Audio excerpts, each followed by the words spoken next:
gracias a todos. Mi nombre es Marta García Madrid, soy podóloga aquí en la facultad y bueno, voy a pasar un poco a contaros lo que es mi proyecto de tesis doctoral que lleva por título Algoritmo de decisión para el tratamiento quirúrgico de lesiones de pie diabético. Bueno, para poner un poco en contexto el tema, es importante empezar hablando de lo que es la cirugía conservadora de pie diabético, que como conocéis se define con el objetivo de preservar al máximo posible la funcionalidad del pie. No es más que procedimientos de cirugía podiátrica que se trasladan a lo que es el manejo de estos pacientes con síndrome de pie diabético.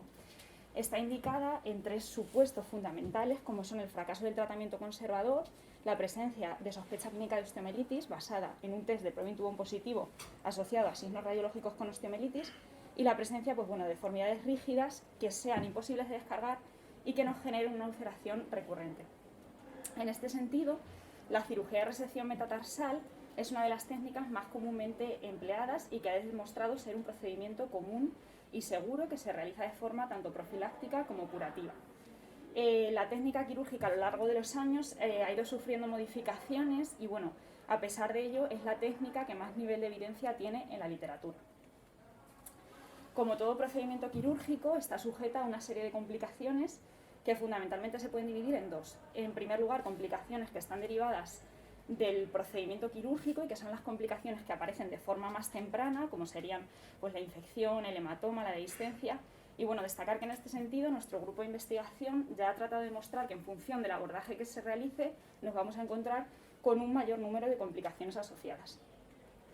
En segundo lugar, complicaciones derivadas de los cambios biomecánicos que se producen en el pie, de entre las cuales hay que destacar la reulceración como la complicación más frecuente, se da hasta en un 40% de los pacientes al año en los que realizamos esta cirugía y bueno, es el resultado de la transferencia de cargas a las cabezas metatarsales adyacentes.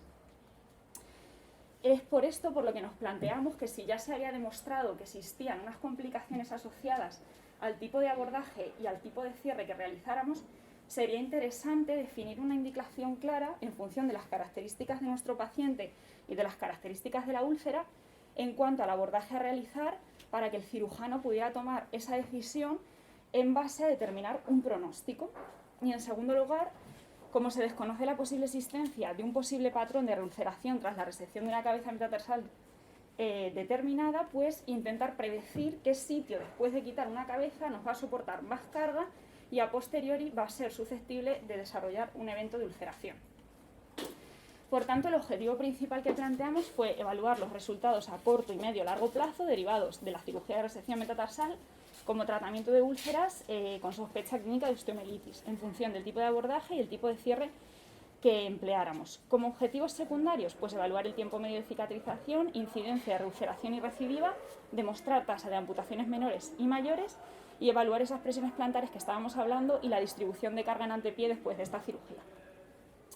Pusimos en marcha un estudio de tipo analítico observacional prospectivo aquí en la Clínica Universitaria de Podología de la Complutense, en la que, como venía comentando, incluimos pacientes que tuvieran diabetes y tuvieran esas úlceras a nivel plantar del antepié bajo cualquiera de las cabezas metatarsales.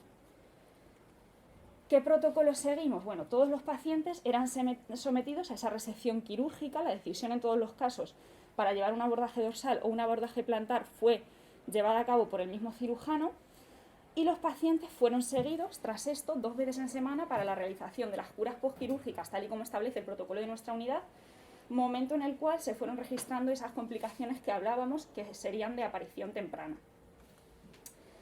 Tras esto y tras epitelización de la úlcera se llevó a cabo una evaluación biomecánica del paciente. En primer lugar, la evaluación del índice de postura del pie, el registro de deformidades y la evaluación de esas presiones plantares.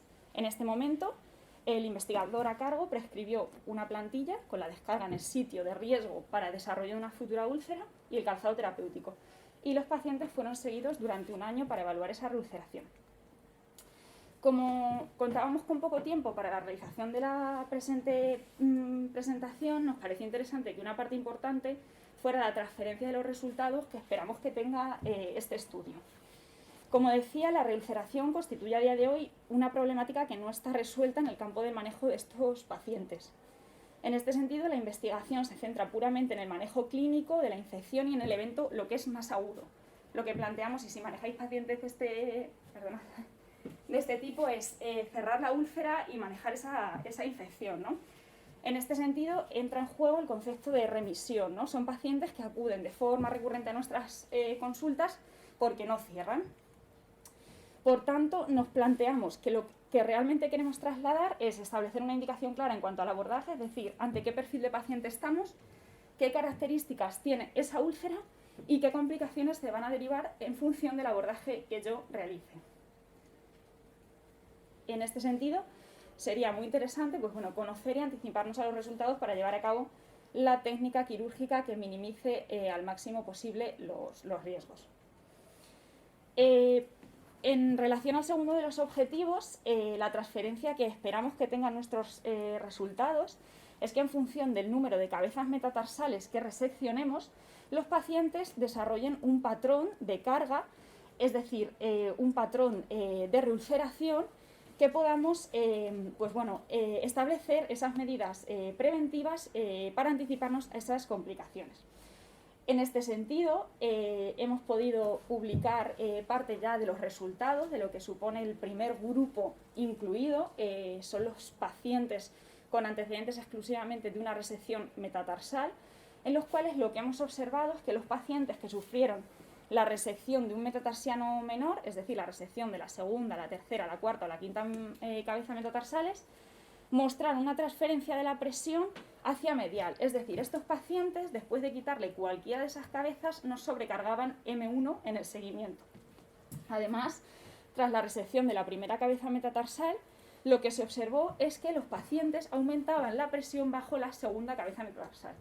Y no solo esto, es que en los casos en los que quitamos una primera o una segunda cabeza metatarsal, esos pacientes, además de observarse un patrón concreto de aumento de carga bajo una cabeza metatarsal, desarrollaron un evento de ulceración en el seguimiento. Es decir, eran pacientes que, a pesar de establecer las medidas preventivas adecuadas, desarrollaban una complicación. Es decir, esto debe hacernos ponernos en alerta y que sean pacientes a los cuales se realice un seguimiento mucho más estrecho, pacientes a los que se estudie realización de cirugías profilácticas en estudios futuros. Por tanto, ya para terminar, a modo resumen, la idea es definir criterios, en primer lugar, en lo que es el evento agudo y el acto quirúrgico, en la selección del abordaje quirúrgico indicado, en segundo lugar, la estandarización de un protocolo que determine esos patrones de carga y, en tercer lugar, la selección de esas medidas preventivas para evitar estas complicaciones. Para terminar, quería simplemente destacar algunas de las publicaciones derivadas de la presente tesis doctoral y derivadas de la investigación en el campo de prevención de síndrome de pie diabético, en las cuales he podido participar con mi grupo. Y nada, muchas gracias por vuestra atención.